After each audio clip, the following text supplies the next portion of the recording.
बिस्मिल्लाहिर्रहमानिर्रहीम, अस्सलाम वालेकुम। उम्मीद है कि आप सब खैरियत से होंगे। जी आया नु पंजाबियों को, लाहौरियों को, जो जो देसी मुझे सुन रहे हैं, आप सबको खुश आमदीद मेरे चैनल पे। माह रमज़ान की आमद आमद है, रौनकों का समा आने वाला है। अल्लाह पाक से दुआ है कि इस आजमाइश की घड़ी में जो हम लोगों पे, पूरी दुनिया पे इस वक्त है, वो जल्द अज जल्द ख़त्म हो जाए। बाबरकत महीने की वजह से खैर व आफ़ियत हो हर जगह पे। अल्लाह के घर में तवाफ़ शुरू हो जाए, मक्का मुकरमा में, मदीना में वो रौनकें बहाल हो जाएं। आमीन सुम्मा आमीन। ये रमज़ान के महीने में यहाँ पे भी बड़े ख़ूबसूरत तरीके से घरों को सजाया जाता है। मैं इंशाल्लाह आपको रमज़ान में व्लॉग्स में दिखाऊंगी कि किस तरह यहाँ पे डेकोरेशन होती है और बच्चों को मोटिवेशन मिलती है। लोग क्रिसमस जैसे यहाँ पे मनाते हैं गोरे, वैसे ही हम लोग भी अपने बच्चों को मोटिवेट करते हैं अपने मज़हब के बिहाफ पे। कोई भी ओकेजन ना आए, कुछ भी हो, तो हम लोग भी इस तरह डेकोरेशन करते हैं, डिकोर करते हैं अपने घर को। जैसे आप रमज़ान मुबारक में ये फ्रंट डोर पे देख रहे हैं, वेलकम रमज़ान, तो ये बड़ा ख़ूबसूरत लगता है।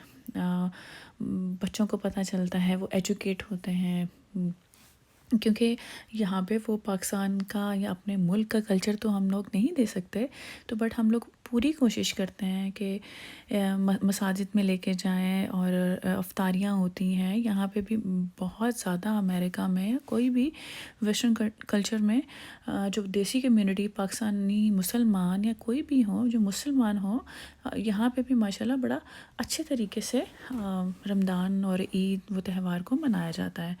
तो मैंने भी अपने रमज़ान की रफ्तारी की और स्नैक्स की जो भी बनते हैं उसकी तैयारी शुरू की। तो मैंने वही गोश्त का कबाब रखे ऊपर, सबसे पहले चूल्हे पे वही प्याज, खड़ा मसाला, लहसुन, अदरक, नमक, मिर्च डाल के, और यहाँ पे मैंने कीमा रखा क्योंकि खड़ा खड़ा मसाले वाला बनाऊँगी, जिससे मैं पैटिस बनाऊँगी, कचौरियाँ की फिलिंग हो जाएगी। आपका अगर कीमा तैयार होता है ना, तो फिर आप फिलिंग बहुत इजीली कर लेते हो। तो माशाल्लाह मेरे बच्चे छोटे छोटे हैं, तो मुझे यही होता है कि भाई आप कुछ ना कुछ प्री रेडी रखें, कोई ना कोई चीज़ जो बस आप निकालें, तो उसका हाफ़ बना हो तो हाफ़ आप जैसे डो तैयार कर ली, फिलिंग कर ली। तो ये देखें ज़बरदस्त मेरा शामी कबाब का जो मसाला है वो रेडी है। गोश्त बहुत ज़्यादा टेंडर होना चाहिए। अब मैं गोश्त को सेपरेट कर लूँगी। ये देखें रेशे रेशे उसके हो रहे हैं। इस तरह आपने गोश्त रखना है। जिनको नहीं पता उसके लिए इन्फॉर्मेशन दे रही हूँ, क्योंकि ये कबाब हो गए, रोल, समोसे, तो ये हर घर में बनते हैं और सबको आते हैं। तो इस तरह मैंने गोश्त अलहदा करके उसको रेशे रेशे करके जब ब्लेंड कर लिया दाल को, तो उसमें गोश्त डाल के उसको अच्छी तरह मिक्स करके इस तरह शामी कबाब बना लिए।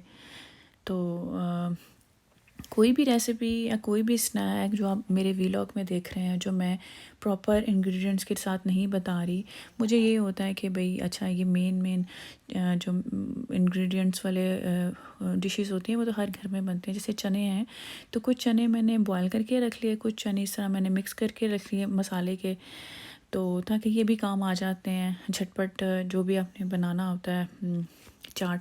तो ये देखिए मेरा कीमा ज़बरदस्त इस तरह तैयार हो गया। तो इसमें मैंने हरा मसाला डाला, डो पफ पेस्ट्री की निकाली, रोल की निकाली, समोसा पट्टी की निकाली, क्योंकि ये फ्रीज़र में होती हैं तो फिर मुझे थोड़ा पहले निकालना होता है कि मैं इसको निकाल लूँ।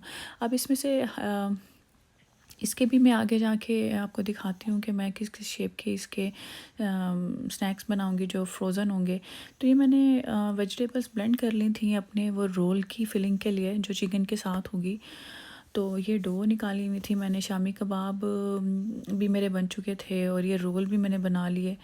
तो रोल बनाती हूँ मैं, समोसे बनाती हूँ, शामी कबाब बनाती हूँ। तो मैंने हाफ़ जो कीमा जो मैंने अनकुक था उसको मैंने इस तरह ज़िपलॉक बैग में रख लिया था, इसमें सारे मसाले डाल के। ये मेरे काम आएगा अगर मुझे पास्ता बनाना है या कोई भी कीमे का स्टफ़ बनाना है, क्योंकि रमज़ान में थोड़ी सी रूटीन टफ़ होती है। तो मुझे होता है कि भाई कुछ ना कुछ मैंने बैकअप पे रखा होता है। तो अब मैं इसके पफ पेस्ट्रीज़ बनाऊंगी, रोल में फिलिंग करूंगी। ये मैंने इस शेप में भी इसकी फिलिंग कर ली। ये मैंने बॉक्स पैटिस बनाए, ठीक है। तो इंशाल्लाह कमिंग व्लॉग्स में जब जैसे ही मैं स्नैक्स बनाया करूँगी तो वो फिर मैं लाइव प्रॉपर इंग्रेडिएंट्स के साथ आपको सब की रेसिपी बताया करूँगी। तो इतने ज़्यादा स्नैक्स और काम के बाद मैंने झटपट डिनर तैयार किया। वेजिटेबल्स मेरे पास ऑलरेडी कटी हुई थी। मैंने मैगी का पैकेट्स निकाले, उसको हाफ़ बॉयल करना है आपने, फुल सोगी या वो जो बिल्कुल घुल जाते हैं, मैगी बड़े जल्दी वो घुलता है, तो वो काम नहीं करना है, हाफ़ कुक करना है, हाफ़ नहीं करना। तो ये मैंने चिकन टेंडर फ्राई कर लिए थे, हाफ़ कुक मैंने मैगी तैयार कर लिए थे। तो ऑयल डाला, तो इसी में मैंने सारी वेजिटेबल अभी सौते करूँगी, जिसमें बेल पेपर में बेल पेपर है, येलो बेल पेपर है और ग्रीन है। कुछ चिकन मेरे पास पड़ा हुआ था। ये जितने भी मेरे पास इंग्रेडिएंट्स पड़े हुए थे, ये सारे स्नैक्स से बचाए थे मुझे, और मैंने सोचा हुआ था कि रात को मैंने जो डिनर तैयार करना है तो उसमें मैंने वो झटपट वाला काम करना है क्योंकि आप में हिम्मत नहीं होती, अगर आप बहुत नॉन स्टॉप काम करें तो आप कोई स्पेशल आइटम बनाएं। तो अल्लाह का शुक्र है, मेरे हस्बैंड बहुत कोऑपरेटिव है, मैं जो बनाती हूँ वो अल्हम्दुलिल्लाह वो खा लेते हैं। और यही बहुत बड़ी बात है कि जो घर का बनता है। और अब तो रूटीन है कि भाई सुबह शाम दोपहर लंच डिनर में आपको 2-2 3-3 वैरायटीज़ रखनी होती हैं। तो मुझे अच्छा भी लगता है खाना बनाना और अपनी फैमिली के लिए करना काम। बट ये है कि अब वो सबसे छोटा जो बेटा है माशाल्लाह वो बहुत छोटा है, तो उसकी वजह से थोड़ा सा मैनेज करना मेरे लिए मुश्किल हो जाता है। बट मुझे बहुत शौक़ है कुकिंग करने का। एंड इंशाल्लाह मैं अपने व्लॉग्स में आपको बड़े मज़े की रेसिपी ज़रूर शेयर किया करूँगी। तो ये देखें, जैसे मेरी वेजिटेबल्स सौते हुई, अगर आपने पास्ता बनाना है, स्प्रिंग रोल जैसे मैंने अभी बनाए हैं, एक टिप है कि आपने वेजिटेबल को सिर्फ सौते करना है, सिर्फ, ठीक है। यानी कि उसमें क्रंची रहने दिया करें, वो मज़े की लगती है। अगर आप पास्ता में डाल रहे हो, सूप में डल रही है या स्प्रिंग रोल में है, तो ये जो क्रंचीनेस होती है ना वेजिटेबल की, ये अच्छा लगता है। सौगी वेजिटेबल मज़े की नहीं लगती। तो जैसे ही मेरा मसाला रेडी हुआ था, तो ये देखें मैंने उसमें मैगी नूडल्स डाले। इस मैगी नूडल्स का ही मैंने मसाला यूज़ किया है, ठीक है। तो इसके अलावा मैंने थोड़ा सा सोया सॉस डाला था, जो आपने देखा होगा, नमक डाला था। तो मेरा ये झटपट वाला मैगी नूडल तैयार है। तो ये पंजाबी मिक्स निम्को मुझे मिली आज देसी स्टोर पे। तो क्या कमाल की निम्को है, जो अमेरिका में रहती हैं और जो मुझे ख़वातीन सुननी है, प्लीज़ इस निम्को को ज़रूर ट्राई कीजिएगा, स्पेशली जो पंजाबी हैं। कसम से बहुत स्वादी है और ये इंग्लिश स्नैक है जी। ये गोरों की निम्को है, जिसको हम निम्को कहते हैं पंजाबी जो हैं इसको निम्को बोलते हैं, स्नैक कह लें जी आप। तो ये मैंने लिए कॉस्को से ये जो क्रिस्पी स्नैक था, और ये पकौड़ियाँ, ये एक्चुअली पंजाबी निम्को और पकौड़ियाँ जो दही बल्लों में डलते हैं, इसको मुझे नहीं पता उर्दू में क्या कहते हैं, तो ये बूंदी कहते हैं आई गेस। ये दही बल्लों में डलते हैं। ये मैं बता रही हूँ कि जी कोकोनट के जो मैंने बिस्किट हैं, ये लिए कमाल के मज़े के हैं, और मुझे बहुत ज़्यादा मज़े के इसलिए लगे कि ये अपने पाकिस्तान लाहौर की बेकरियों में मिलते थे, बिल्कुल उसी टेस्ट के हैं। तो मुझे बड़े अच्छे लगे ये 3-4 स्नैक। तो मुझे था कि मैं आप लोगों से शेयर करूं, जो मुझे अमेरिका में सुन रही हैं, देख रही हैं मेरी बहनें, तो ज़रूर इसको ट्राई करें।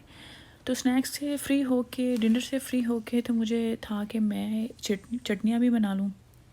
तो मैं इमली की चटनी तो बनाती हूँ, बट उसमें मैंने इमली की चटनी के साथ जो जो चीज़ें मैं डालती हूँ वो मैं आपसे शेयर कर रही हूँ, जिसमें ब्राउन इमली है, डार्क इमली, अब मुझे नहीं पता कि मैं इसको कैसे बयान करूं, बट ये दो कैटेगरी की इमली मुझे इजीली मिल जाती है। आम की कैरी, कच्चे आम की कैरी भी मिल जाती है, खुबानी भी मिल जाती है, और आलू बुखारा भी मिल जाता है। इन कट्ठे अज्जा के साथ मैंने पानी में डाला, ठीक है, और साथ मैंने 3 से 4 लौंग डाले, थोड़ा सा ज़ीरा, काली मिर्च, नमक हस्बे ज़ायका, रेड चिली, और 1.5 कप चीनी डाल दी, ठीक है। ये बड़ी ज़रूरी है जी चीनी आप शुगर यानी कि आपने डबल ट्रिपल डालनी है जितना आप, क्योंकि ये मीठी होगी तो आपसे खाई जाएगी, खट्टी मीठी जो होती है, चटपटी। तो ये देखें सारे अज्जा इसमें घुल मिल गए हैं। ये आम की कैरियाँ भी यहाँ पे बड़ी इजीली आसानी से मिल जाती हैं। तो अब जैसे ही मेरी इमली कोई 1 घंटा पकी पानी में, 2.5 से 3 ग्लास मैंने पानी डाला था, तो मैंने इसको अच्छी तरह ब्लेंड कर लेना है, ठीक है। तो ब्लेंड करने के बाद जिस फॉर्म में ये आएगी मैं अभी आपको दिखाती हूँ। ब्लेंडिंग करने के बाद इसको फिर मैं अच्छी तरह देख लूँगी कि कोई गुठली ना हो, क्योंकि गुठली आपने याद से पानी में से, अगर आपको लग रहा है कि आपके पास इमली में गुठली है तो अच्छी तरह, जब आपने अच्छी तरह अपने हाथ धो के इमली की गुठलियाँ निकाल लेनी है, राइट। क्योंकि ये जब ब्लेंडर में जाएगा तो वो इमली की गुठलियाँ आएंगी तो वो टेस्ट अच्छा नहीं आएगा, वो इमली में आ जाएगा, राइट। ये याद रखिएगा। तो ज़बरदस्त मेरी इमली की चटनी तैयार है, और फिर इसको मैं 10 से 15 मिनट फ्लेम पे, लो फ्लेम पे पकाऊंगी, ताकि ये इसका एक टेक्सचर से बन जाए। तो हस्बैंड घर हैं जी, क्वारंटीन रूटीन तो चल ही रही है, तो फिर मैंने इस मौके का फ़ायदा उठाया, क्योंकि रमज़ान हो और ईद हो, हमारे घरों में सफाइयाँ ना हो ये तो हो नहीं सकता। तो मैंने अपने कर्टन्स का मुआयना किया कि भाई बिल्कुल धुलने चाहिए जी। रमज़ान हो तो मैं अब भी अपनी अम्मी को याद करती हूँ कि भी जैसे ही रमज़ान मुबारक की आमद होती थी तो सफाइयाँ शुरू हो जाती थी, तो वैसे ही वही जो माँ ने करना है वो बेटी ने करना। तो कारपेट तो मेरे अल्हम्दुलिल्लाह जी क्लीन हो चुके थे। यहाँ पे प्रॉपर मशीन मिलती हैं जिसमें आपने लिक्विड डालना है कारपेट क्लीनर का, तो पानी डाल के बड़ी ज़बरदस्त किस्म के मेरे कारपेट साफ़ हो गए। बड़ा मेरा दिल खुश, क्योंकि है तो ये एक यानी कि साल पहले कारपेटिंग हुई थी, तो बट ये है कि मुझे होता है कि जितनी सफाई हो जाए उतनी कम है, और स्पेशली आजकल तो जितनी सफाई करें वाकई बहुत कम है। तो ये बच्चों के टॉयज़ ना ख़त्म होने वाली चीज़ है, मैं जहाँ जहाँ से उठा लूँ उससे डबल मुझे कोई आधे घंटे बाद मिल रहे होते हैं। तो फिर अब मैंने केयर करना छोड़ दिया है क्योंकि जितने भी बच्चों वाली माएँ मुझे सुन रही हैं वो इस चीज़ को फ़ील कर सकती हैं। तो ये जो मेरा मेन लिविंग रूम है, इसमें मैंने कर्टन्स नहीं डाले हुए, क्योंकि यहाँ पे जब आपको बैकयार्ड मिले लिविंग रूम के बैक पे, तो बड़ा खूबसूरत एक ये मोमेंट होता है कि जब आप ब्लाइंड्स खोलते हो सुबह सुबह और रोशनी, सूरज की धूप अंदर आ रही होती है, तो आपको बड़ी एनर्जी मिलती है और ज़िंदगी फ़ील होती है।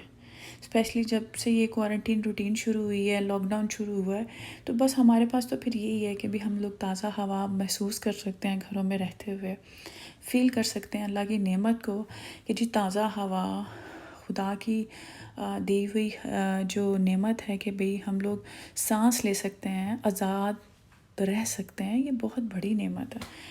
तो बस हाँ, मैं अब सोच के इस बैठी और मैं सोच रही थी कि कहाँ से क्लीनिंग शुरू की जाए, क्योंकि बस मेरे पास 1-2 ही दिन थे, उसके बाद फिर वही रमज़ान की रूटीन शुरू हो जानी है, तो फिर इंसान थोड़ा सा डल हो जाता है जब आपने रोज़ा रखा होता है।